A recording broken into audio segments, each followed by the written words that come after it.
그리고 요즘 이제 그 민주당 전당대회 전당대회인데 가장 시끄러운 거는 그 김영석 독립기념관장 임명으로 빚어진 문제들입니다. 결국은 이게 이런 거 처음 본 거 같아요. 광복회가 이제 광복절 공식 행사 대통령실에서 안 나간다 이래 버리는 거예요. 정부 행사에. 네. 이거 보신 적 없지 않습니까? 이런 거? 처음 봤습니다. 네. 처음 봤고 저는 이종찬 원장님께서 네. 밀정이라는 표현을 정말 잘 썼다고 생각하는데 그렇죠. 앞으로는 뉴라이터, 극우 이런 표현 쓰면 안 됩니다. 그분들 뉴라이터도 아니고 극우도 아니에요. 라이트가 뭡니까? 우익이 뭡니까? 기본적으로 민족주의 또는 그것이 극단적으로 넘어서서 인종주의를 우리가 우익이라고 하는데 이분들은 우익이 아니에요. 민족주의가 아닙니다. 그럼 뭐냐? 말씀하신 것처럼 밀정이다. 아니면 저처럼 유니혼진이다. 신일본인. 뭐 이렇게 호칭하는 것이 맞지. 네. 저는 뉴라이트라는 호칭이라든가 극우라는 호칭 자체도 이 사람들한테는 너무 고급스럽게 비판해 주는 거다. 이런 생각이 듭니다. 그리고 진짜 이해가 안 가는 거는 독립기념관 개관 이래 네. 광복절 경축식을 독립기념관 자체적으로 계속 해왔습니다. 정부가 주최하는 거 말고요. 근데 이번에 안 한대요. 독립기념관 개관 이래 처음입니다. 아니 어떻게 그럴 수 있죠? 그러니까 지금 이해가 안, 네. 안 간다는 거고요. 그리고 오늘 기자회견을 했거든요. 김영석 독립기념관장이. 네. 기자회견 오후에 해가지고 뭐 이런저런 입장을 밝혔는데 계속해서 본인은 뉴라이트가 아니다라고 주장을 하고 있고. 뉴라이트 아니라니까요. 제가 말씀드렸잖아요. 밀정 또는 유니혼진. 그리고 저는 뉴라이트라고 평가받는 사람들 중에 자신을 뉴라이트라고 인정하는 사람은 아직까지 못 봤습니다. 예. 그러니까 아니 뉴라이트라는 호칭 개념을 정리하고 제가 가는데 뉴라이트입니다. 그래요? 네? 제가 이제 이른바 뉴라이트. 라이트가 이제 자유주의잖아요. 네. 거기에서 뉴라이트가 이제 케인즈언이 나올 때 이제 네. 신자유주의다 이런 이야기 있었고 제가 뉴라이트입니다. 전형적인 제가 그런 의미에서는 케인즈언이거든요. 네. 아니 그 뉴라이트라고 불리는 세력들이 실제로 그 호칭을 본인들이 선호합니까 아닙니까? 그걸 잘 모르겠어요. 뉴라이트의 뿌리가 한 서너 개 정도 달라요. 네. 이제 첫 번째가 지금의 이제 다수가 된 이 사람들은 어딘가 하면은 경제사학 하는 사람들, 경제학 공부하는 사람들, 낙성대 경제연구소 이런데 이 생산력주의자들이죠. 네. 우리가 이제 자본주의가 발전이라는 것을 두 가지 측면을 보잖아요. 생산관계의 발전, 생산력의 발전 이렇게 이야기한다면 생산자는 양적 팽창을 이야기하는 거, 생산관계는 질적 팽창을 질적인 수준의 이제 발전을 이야기하는 건데요. 질적인 부분에서의 일제 식민지 근대화라는 것은 뭔가 하면은 일본 거예요. 질적으로 보면은. 근데 이 사람들은 양만 늘면 된다고 생각하는 거지 않습니까? 요런 이제 생산력주의자들이 하나 식민지 근대한도를 만들면서 네. 자기들이 뉴라이트다. 요렇게 만들었고 또 하나는 뭔가 하면은 과거 이제 주사파 종북적인 사람들이 하던 사람들이 북한의 실상을 네. 가보니까 네. 북한이 굶어 죽고 완전 독재고 문제가 있는 거야. 그러니까 나는 이거 안 할래 하고 새롭게 가지고 라이트 할래. 좌파하다가 라이트 할래 하고 간 겁니다. 근데 라이트 하러 갔는데 그럼 그전에 있던 사람들은 지금도 북한 추종하고 있겠어요? 여기 있는 사람들도 다 변했죠. 근데 자기들만 나가서 변했다고 생각하니까 우린 뉴라이트, 당신들은 과거 구레프트 이렇게 이제 비난합니다. 그리고 실제로 건강한 세력도 있었습니다. 누군가 하면은 출발은 그렇지 않았는데 신지호 선배라든가 박영준, 그다음에 박세일 교수, 선진화 이론했던 사람들. 네. 이 사람들은 뉴라이트를 어떻게 접근했냐면은 한국 사회가 진보 보수를 막론하고 전부 다 집단주의적으로 국가가 개인을 억압하는 시스템이었다. 그래서 개인의 자유를 획기적으로 신장시키자. 이런 식의 출발점을 가졌어요. 그게 이제 선진화 이론인데 이분들은 나중에 정치적으로 묻혀버린 거야. 그러니까 양쪽 아까 말했던 경제사학 했던 사람들하고 북한만 남았구나. 예. 북한 반북주의자들 요 사람들이 이제 주요가 네. 되어버린 거예요. 그러니까 이런 과정에서 뉴라이트가 이제 설파하는 것 중에 가장 큰 게 하나가 이명박 정부 때 그랬는데 그 건국절이라는 걸 이제 해야 된다. 이거는 이걸 얘기하잖아요. 이건 심각합니다. 네. 일단 헌법적으로 대한민국 헌법이 3.1 정신의 유구한 정신과 19년 그죠? 예. 그다음에 상해 임시정부의 법통을 법통, 이어가는 예. 헌법 부정이고요. 더 나아가면 뭐냐면은 우리 한반도에서의 우리 민족의 역사를 일본보다 열등한 봉건도 제대로 만들어지지 않은 부족국가 시대로 치부하는 거예요. 이 동아시아라든가 아프리카 일부의 국가들이 건국절 표현 쓰는 나라들이 있습니다. 거기가 뭔가 하면요. 중앙집권적 국가를 만들지 못하고 고대 왕국을 만들지 못하고 네. 부족국가처럼 하고 있다가 제국주의 침탈 받았다가 45년에 제국주의 전쟁 끝나면서 그때 독립하면서 국가를 처음으로 만들어 본 거야. 이런 나라들이 건국절이라는 표현을 써요. 그 일본의 입장에서 봤을 때 우리나라는 과거 임나 일본 불설처럼 일본에 의해서 이렇게 지배받던 있지 않습니까? 네. 토속적 덩어리 국가에 불과했다. 이거 아닙니까? 이렇게 생각하는 거예요. 이 사람들은 정말 일본 사람들이에요.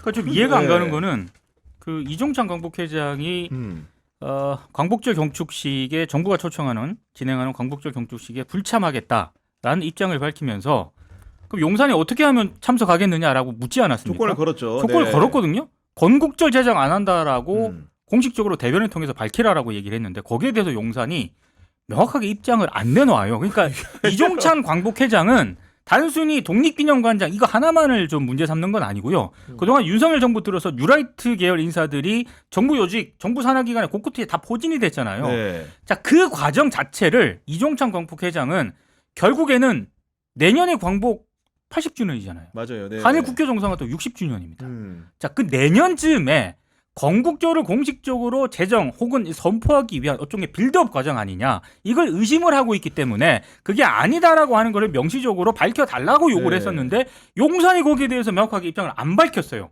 그러니까 그게 더 이상한 거죠. 근데 건국절을 이명박 정부 때도 하려고 했던 거잖아요. 네. 근데 사실은 실패했잖아요. 네. 못했는데 이 정부 같은 경우에는 지금 이렇게 표현해서 그렇지만 동력이 더 없는 것 같은데 그런 식으로 돌파를 그런 역사적 전환기를 만들면은 뭔가 돌파가 가능하다고 생각해서일까요? 소신인 거죠. 소신이기도 하고 취향이기도 하다. 이런 생각이 들고요. 저도 이걸 구별을 잘 못하겠어요. 네. 미국이 좋아할 것 같아서 이렇게 하는 건지 실제로 머릿속까지 일본인적 사고를 갖고 있는 거지. 미국은 사실 전후 50년 동안 한미일 안보 동맹을 만들기를 원했지 않습니까? 네. 그러나 우리 입장에서는 일제 강점기를 겪었는데 일본하고 군사 동맹을 할 수가 없어요. 음. 근데 지금 미국의 압박이 세단 말이야. 그럼 물론 뭐 역대 정부에 늘 셌어요. 네. 근데 이게 종속적이다 보니까 우리 정부가 미국에 대해서 전부 다 더 종속적이다 보니까 미국이 좋아할 것 같으니까 우리 일본하고 형제처럼 지내야 돼. 이렇게 생각을 하는 건지 아니면은 윤석열 대통령이 어릴 때 일본에 갔었던 경험처럼 선진국이고 그다음에 깨끗하고 그리고 또 뭐 우리보다 오랜 문화민족의 역사를 갖고 네. 있고 이런 역사의식과 그다음에 이 본인의 취향 때문에 그런 건지 저도 잘은 모르겠지만 둘 다 어쨌든 안 해야 될 결과물인 것이다. 저는 그렇게 생각합니다. 그러니까 이종찬 그 광복회 회장이 사실 윤석열 대통령 보통 관계가 아니잖아요. 그렇죠. 예를 들면 이종찬 광복회장이 그 윤석열 대통령의 부친 윤기중 돌아가신 그 연세대 명예교수와도 친분이 있는 관계고 그 아들하고 또 윤석열 대통령의 절친이라는 거 아닙니까? 그리고 네, 네. 심지어는 검찰총장 하다가 그만두고 정치 데뷔했을 때 간 데가 우당 선생에 그 가가지고 이제 데뷔를 한 거잖아요. 그런 특수한 관계를 가지고 있음에도 불구하고 그걸 부정하면서까지 굳이 이렇게 건국절을 해야 되는 이유가 뭔지 모르겠네요. 저는 윤석열 정권이 이런 표현이 좀 뉴라이트 정권이라고 생각을 해요. 네. 왜냐하면 일단 김태효라는 인물이 논문을 한반도 유사지 자위대를 한반도에 진출할 수 있다라는 네. 취지의 논문을 썼던 당사자지 않습니까? 음. 사실상 윤석열 정부의 대외 안보 이런 걸 주도하고 있다고 지금 평가를 받고 있는데 아직까지 건재하잖아요. 맞아요. 실질적으로 네. 이걸 주도하고 있다라는 인물로 알려져 있거든요.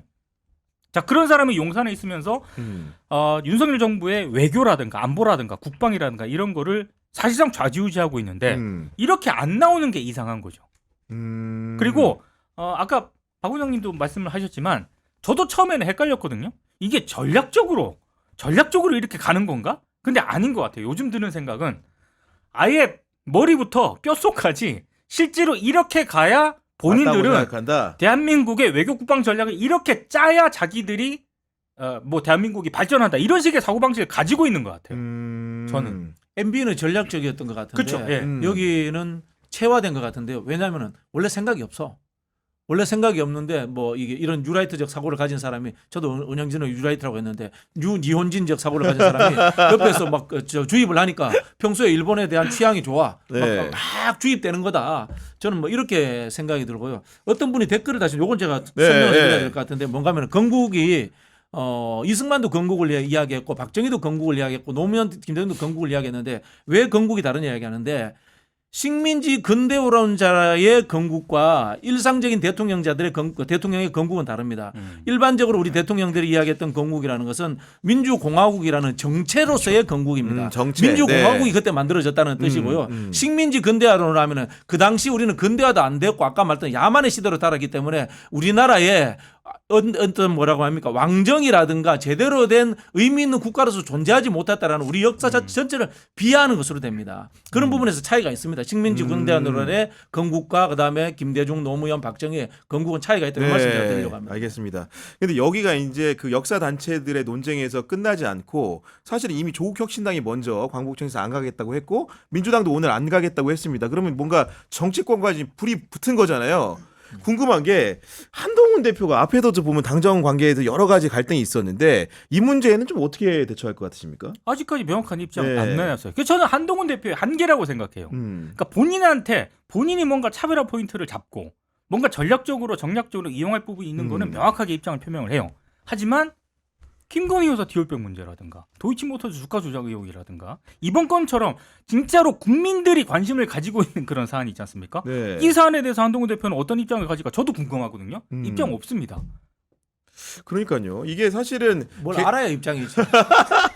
아니 근데 한동훈 대표가 지금까지 싸운 거 보면 대체로 당정과 1대1 관계에 있는 쉽게 얘기해서 하는 것만 이렇게 많이 부딪히고 뭔가 정치적으로 다대일이 된다거나 이런 거는 좀 약간 승부를 못 던지는 것 사실 같아요. 윤석열 예. 대통령이나 한동훈 대표나 비슷한 게 철학적 기반이라든가 사회 구조적 이해가 존재하는 게 아니잖아요. 검사 시절에 범죄자를 대상으로 해서 게임하듯이 해가지고 여기를 숨겼다가 뺏어먹고 뭐 이런 거 있지 않습니까? 죄수의 딜레마 비슷한 네. 이런 게임놀이에 저는 적합화된 사람들이다. 그래서 총체적인 국정 운영 능력이 없다. 이런 생각이 들고요.